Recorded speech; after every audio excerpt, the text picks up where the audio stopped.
اس طرح کے وسوسے پہلے بھی کافی علماء نے، وہ جی دیکھیں جی ڈاکٹری کا مسئلہ ہوگا ہم ڈاکٹر سے جا کے پوچھیں گے، انجینئرنگ کا مسئلہ ہوگا انجینئر سے جا کے پوچھیں گے، اس طرح کی پھر آپ کو مثالیں دیں گے۔ تو میرے بھائی پھر آپ ممبروں سے یہ بات کیوں کرتے ہیں، یہ حدیث کیوں بیان کرتے ہیں سنن ابن ماجہ کی جو مشکات میں موجود ہے، اگرچہ اس کی سند میں کلام ہے لیکن اس کا متن قرآن و سنت کے عین مطابق ہے، اسے تلقی بالقبول حاصل ہے کہ علم دین حاصل کرنا ہر مسلمان مرد و عورت پر فرض ہے۔ تو اس کا کیا مطلب ہے کہ ہر مسلمان مرد و عورت نے علماء والی ڈگری لینی ہے مدرسے سے، یا اتنا بیسک علم حاصل کرنا ہے جتنا اس کی 24 گھنٹے کی زندگی گزارنے کی ضرورت ہے؟ ورنہ تو ساروں کو پھر ڈگری ہولڈر ہونا چاہیے۔ اور ڈگریاں تو میں نا اینڈ تک کھولاں گا کہ ڈگریاں دی اوقات کے ہے، ویسے تو ساری ویڈیوز کھل چکی اوقات، تو کہیں گے نہیں ہر بندے کو علم دین حاصل کرنا چاہیے۔ پھر جامعہ ترمذی کی ایک حدیث ہے، اس کی سند میں کلام ہے لیکن اس کو سپورٹیو ابن عباس کا قول ہے کہ حکمت مؤمن کی گمشدہ میراث ہے، جہاں سے بھی ملے اسے حاصل کر لو، ہے کہ نہیں؟ نبی صلی اللہ علیہ وآلہ وسلم کو قرآن میں کون سی دعا سکھائی گئی ہے؟ اے اللہ میرے عشق و سرور میں، میرے وجدان میں اضافہ کر دے، یا قل رب زدنی علما، اے میرے رب میرے علم میں اضافہ کر دے، ہے نا؟ قل هل يستوي الذين يعلمون والذين لا يعلمون انما يتذكر اولو الالباب، اے نبی تم فرماؤ بھلا علم والے یا بغیر علم والے برابر ہو سکتے ہیں؟ نصیحت تو نہیں حاصل کرتے مگر عقل والے۔ عشق دے چلے نہیں سر، نہ نہ نہ نہ، عقل والے عشق دے چلے جڑے نے اتھے میرے ہتھوں مارے گئے، اگوں فرشتیاں دے ہتھوں مارے گئے۔ عقل والے انما یخشی اللہ من عبادہ العلماء، اللہ کی خشیت اور معرفت تو صرف اہل علم کو ہے، اور علم سے مراد صرف حنفی بریلوی ڈگری، ہاں نہیں نہیں نہیں نہیں، صرف حنفی دیوبندی ڈگری، نہیں نہیں نہیں نہیں، صرف اہل حدیث کی ڈگری، نہیں نہیں نہیں، یہ تو سارے 8 سال کے، قم یونیورسٹی ایران کی 17 سال کی شیعہ کی ڈگری، اے تہاڈی ڈگریاں دی اوقات ہے۔ ایک ان پڑھ بھی بریلوی دیوبندیوں کے بڑے عالم دین کو کہے گا وہ تو ہے ہی گمراہ، تو مراد یہ ہے کہ اس سے بڑا وہ عالم ہے، اور ایک عام ان پڑھ دیوبندی بریلویوں کے علماء کو کہے گا یہ تو ہے ہی گمراہ۔ اس کا مطلب ہے کہ دیوبندیوں کا عام ان پڑھ بندہ بریلویوں کے علماء سے بڑا عالم، اے ڈگری دی اوقات جے، رکھو انہوں اپنے کول۔ اور ہماری ڈگری اللہ کے نبی نے ہمیں دی ہے صلی اللہ علیہ وآلہ وسلم، بلغوا عنی ولو آیہ، صحیح بخاری، پہنچا دو میری طرف سے اگرچہ تمہیں ایک آیت ہی آتی ہو نا، آگے پہنچا دو۔ اس کے بعد کس ڈگری کی ضرورت ہے؟ جسے وضو کا طریقہ آتا ہے وہ دوسروں کو سکھائے۔ نہیں جی علماء سے پوچھنا چاہیے۔ اور سرکار یہ آپ کیوں روند مار رہے ہیں؟ ہم کب کہتے ہیں کہ علماء سے نہ پوچھے؟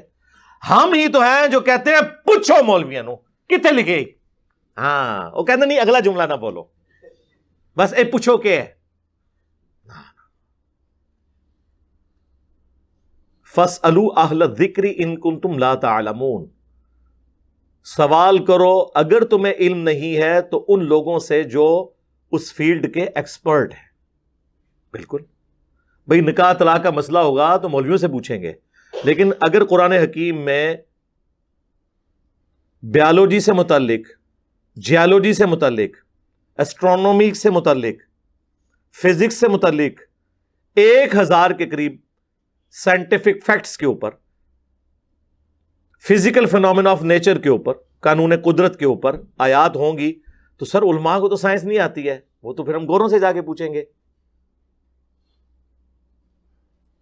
نا۔ تو آج تک کسی انجینئر ڈاکٹر نے کہا کہ علماء سے جا کے قرآن کی 1000 آیات کے بارے میں نہ پوچھو یہ تو جاہل ہے؟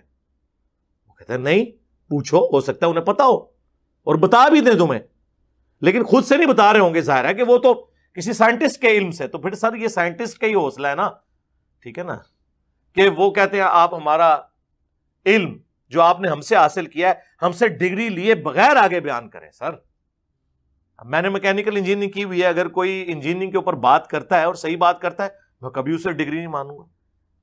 یہ ہمارا حوصلہ ہے.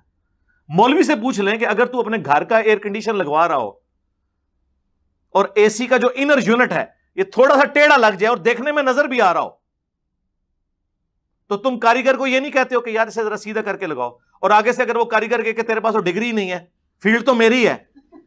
ہاں تو آڈی کہنا چاہیے نا.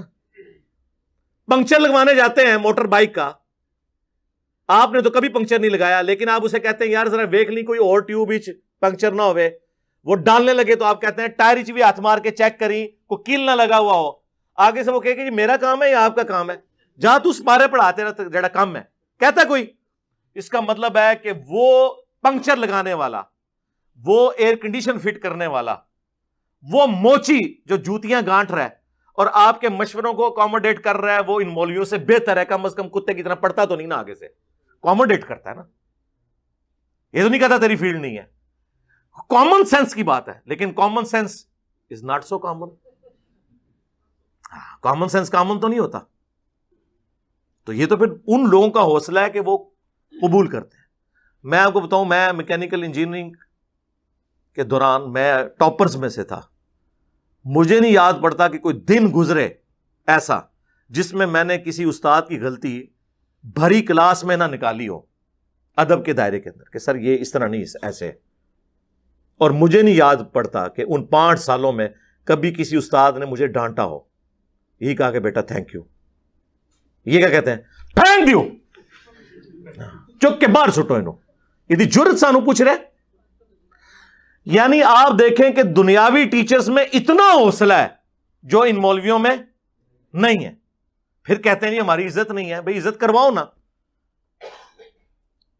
اور مجھے یہ بتائیں, آج تک آپ کسی آنکھ کے اسپیشلسٹ کے پاس گئے ہوں آنکھ کا علاج کروانے, اور وہ آپ کو آگے سے یہ مشورہ دے کہ یار یہ آپ کی آنکھ ٹھیک ہو جائے گی, لیکن دائیں آنکھ ٹھیک کرنے کے لیے آپ کا دایاں پاؤں کاٹنا پڑے گا, تو آپ کیا کہیں گے, ٹھیک ہے فرما دیا, اسپیشلسٹ نے فرما دیا, لات بڑھوا لو گے؟ کیا کہو گے کہ یار اتنی تو عقل مجھے بھی ہے کہ آنکھ کے لیے مطلب پاؤں کو کاٹنا پڑے گا. آپ کسی دوسرے کے پاس جائیں گے, تیسرے کے پاس جائیں گے تو پتہ چل جائے گا کہ ڈنگر ہے, یہی پتہ چلے گا نا. تو علماء کے مسئلے میں بھی جب ایاک نعبد و ایاک نستعین کے بعد آپ بابوں کو پکارنا سن رہے ہوتے ہیں تو اس وقت آپ کی عقل کیوں نہیں کام کرتی کسی دوسرے کی بھی بات سنیں کہ وہ کیا کہتا ہے اس مسئلے میں, کہ واضح لکھا ہوا ہے کہ عبادت اللہ کی کرنی ہے, مدد اسی سے مانگنی ہے. ادھر جب آپ کو مولوی کہانی کراتا ہے جی روٹی امی سے نہ مانگیں, بھئی کس نے کہنا مانگ؟ قرآن میں لکھا ہوا ہے کہ مانگ ماں سے. وَتَعَاوَنُوا عَلَى الْبِرِّ وَالتَّقْوَى وَلَا تَعَاوَنُوا عَلَى الْإِثْمِ وَالْعُدْوَانِ. نیکی اور پرہیزگاری کے کاموں میں ایک دوسرے کی مدد کرو, برائی میں الگ رہو. لیکن دعا مانگنا یہ ظاہری اسباب تو ٹھیک ہے, دعا صرف اللہ کے ساتھ خاص ہے. بارش کون برساتا ہے؟ اللہ. ڈیوٹی کس کی؟ فرشتوں کی. تو بارش کس سے مانگیں گے؟ اللہ سے. فرشتوں سے مانگیں گے مشرک. اور یہ قرآن کا فتویٰ ہے. اَمَّن يُجِيبُ الْمُضْطَرَّ إِذَا دَعَاهُ وَيَكْشِفُ السُّوءَ وَيَجْعَلُكُمْ خُلَفَاءَ الْأَرْضِ. بھلا بتاؤ تو کون ہے جو مشکل اور پریشانی میں گھرے ہوئے شخص کی فریاد کو سنتا ہے, اس کی تکلیف اس سے دور کر دیتا ہے, تمہیں اگلوں کا خلیفہ کرتا ہے اس زمین پر. اَإِلَٰهٌ مَّعَ اللَّهِ. کیا اللہ کے ساتھ کوئی اور معبود بھی ہے جس کی یہ کوالٹیز ہوں؟ قلیلا ما تذکرون. بہت کم ہی نصیحت حاصل کرتے ہو. یعنی اللہ تعالیٰ نے فرمایا جس کے بارے میں تمہارا یہ عقیدہ ہے نا کہ تمہاری دعا کو سن کے تمہاری تکلیف دور کر دے گا, گویا تم نے اسے رب مان لیا. ظاہری اسباب تو آپ کافر سے بھی لے لیں. بخاری مسلم میں حدیث ہے, نبی علیہ السلام نے تو یہودیوں سے بھی لین دین کیا. اپنی وفات کے وقت بھی آپ علیہ السلام کی جو زرہ ہے وہ گروی رکھی ہوئی تھی ایک یہودی کے پاس. ظاہری اسباب تو اولیاء چھڑ دو, کافروں کو بھی لبو, لیکن دعا صرف اللہ ہی سے. اس طرح کون آپ کو سمجھائے گا میرے بھائی؟ یہ کیسے سمجھا سکتے ہیں؟ یہ تو اپنے فرقوں کی حفاظت میں لگے ہوئے. اور میں ان کی وہ ساری چور راستے جانتا ہوں جس سے یہ بھاگتے ہیں. دوسری طرف صحیح بخاری میں آپ حدیث دیکھیں، شیطان نے انسانی شکل میں آ کے حضرت ابو ہریرہ کو آیت الکرسی کا وظیفہ دیا. لمبی حدیث ہے. نبی علیہ السلام نے بعد میں بتایا کہ 3 دنوں سے جو مہمان آ رہا تھا نا وہ شیطان تھا، لیکن اس نے یہ بات سچی کی تم سے کہ جو رات کو آیت الکرسی پڑھ کر سو جائے صبح تک ایک فرشتہ اللہ کی طرف سے حفاظت پہ مامور ہوتا ہے جھوٹا تھا، بات سچی کی. تو ہمارے پیغمبر صلی اللہ علیہ وآلہ وسلم کی یہ تعلیمات ہیں کہ شیطان بھی اگر بات سچی کرے تو اس کی تصدیق کرو، سوائے انجینئر صاحب کے. یہ بریکٹ میں تو بات کہاں سے شروع ہوئی تھی؟ ان کی ڈگریوں کی آپ حالت دیکھ لیں، جو جس قسم کا یہ علم بیان کر رہے ہیں اور جس قسم کی یہ باتیں آ کے کرتے ہیں. علمی دلائل میں بات کرو. اگر کوئی پرائمری اسکول کا بچہ آ کے آپ کو یہ کہے کہ مولانا سورۃ البقرہ کی آیت نمبر 279 میں لکھا ہوا ہے کہ سود کھانے والے سے اللہ اور اس کے رسول کی جنگ ہے عز و جل و صلی اللہ علیہ وآلہ وسلم، آگے سے مولانا یہ جواب دے گا بیٹا آپ پاس ڈگری ہے تو چونکہ آپ کے پاس ڈگری نہیں ہے لہٰذا میں نے قرآن کی آیت بھی نہیں ماننی. اگر یہ بات کوئی مولانا کرے تو اس کا کیا مطلب ہے؟ وہ کافر ہو گیا. قرآن کی آیت نہ مان کے اسے چاہیے کہ وہ 279 پڑھ لے، اگر لکھا ہے تو مان لے. بٹ کی سپیلنگ BAT بٹ ہے، BUT بٹ ہے، اور BUT بٹ اور PUT پٹ نہیں ہوتا. PUT پٹ کیوں ہوتا ہے؟ یہ آکسفورڈ کی ڈکشنری بتاتی ہے یا کوئی انگلش کا مولانا بتاتا ہے؟ اور آج تک کوئی انگلش کا مولانا نہیں جو اختلاف کر جائے اس بات کے ساتھ. اس کی جرت نہیں کہ اپنی کتابوں کے ساتھ غداری کرے. لیکن قرآن و سنت کے ساتھ غداری کون کرتا ہے؟ ہمارے علماء. ممبر پہ چڑھ کے جو مولوی آپ کو یہ کہے کہ قرآن و حدیث ڈائریکٹ نہ پڑھنا گمراہ ہو جاؤ گے. اتنی غداری کبھی کسی ریلیجن کے ماننے والوں نے اپنے دین کے ساتھ کی ہے؟ اگر آپ کے علم میں ہے تو مجھے بتا دیں. یہی لوگ غداری کرتے ہیں. فلانا ڈگری لے کے آئے گا. اور ڈگریوں کی کیا اوقات ہے؟ تم ایک دوسرے کی ڈگریوں کو نہیں مانتے ہو، ایک دوسرے کا ایمان نہیں مانتے ہو، اسلام نہیں مانتے ہو.